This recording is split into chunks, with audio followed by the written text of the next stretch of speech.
Hello everyone, আসসালামু আলাইকুম। কি অবস্থা সবার, কেমন আছেন? আমিও আল্লাহর রহমতে ভালো আছি। আজকে আমি চলে এসেছি সৌদি আরব রিয়াদের ভাতা মার্কেটে। এখানে অনেক ভাই বাজার, বন্ধুবান্ধব, আত্মীয় স্বজন সবাই থাকে। তাদের সাথে দেখা করতে এসেছি। অবশেষে তাদের সাথে দেখা হয়ে গেছে আমার। তারপর আমরা একসাথে মিলেমিশে বাসায় গেলাম। বাসায় যাওয়ার পর এখানে আবার খেলার আয়োজন করা হয়েছে। সবাই একসাথে অনেক আড্ডা, অনেক মজা করলাম। তখন সময়টা ছিল অনেক আনন্দের। সব কিছু শেষ করে তারপর খাবারের আয়োজন, খাওয়া দাওয়া শেষ করলাম সবাই একসাথে মিলে, খুব মজা হয়েছে। এই সমস্ত খাবারের আয়োজন করেছেন আমাদের দুলাল কাকা।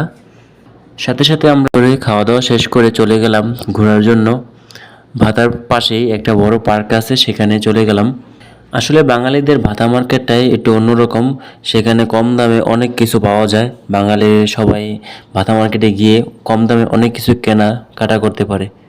ভাতা গেলে মনে হয় যে পুরো বাংলাদেশে ঢাকার রাজধানী গুলিস্তানে যেরকম ডাকাডাকি করে কাপড় চোপড় বিক্রি করে, সেরকমভাবে ভাতা মার্কেটেও এরকমভাবে ডাকাডাকির স্লোগান শোনা যায়।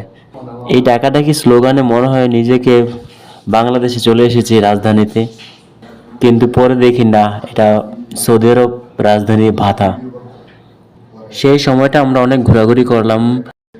বড় ভাই, বন্ধু, মামা সবাই সাথে ছিল একসাথে, খুব মজা হয়েছে। আস্তে আস্তে আমরা পার্কের দিকে রওনা দিলাম। সৌদি আরবে আসার পর অনেক দিন পর খুব কাছের মানুষগুলোকে দেখতে পেলাম, খুব ভালো লাগলো। আসলে প্রবাস জীবনে আসলে কেউ খোঁজ খবর রাখে না, তখন খুব নিজেকে অসহায় মনে হয়।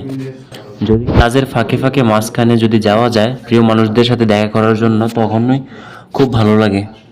2-3 মাস পর পর যদি এলাকার মানুষের সাথে দেখা হয়, আপনার কাছের মানুষের সাথে দেখা হয়, আপনারও কাজে মন বসবে, থাকতেও ভালো লাগবে।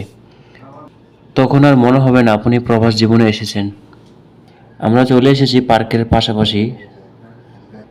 এখানের ভিউটা একদম অসাধারণ। খেজুর বাগানের পাশেই লাইটিং করা, খুব সুন্দরই লাগছে আমাদের মাঝে। তখনকার ওয়েদারটা ছিল খুব শীতল, খুব ভালো লাগছে আমাদের কাছে। তারপর সবাই বসে আবারও নীরব একটা জায়গাতে আড্ডা দিলাম।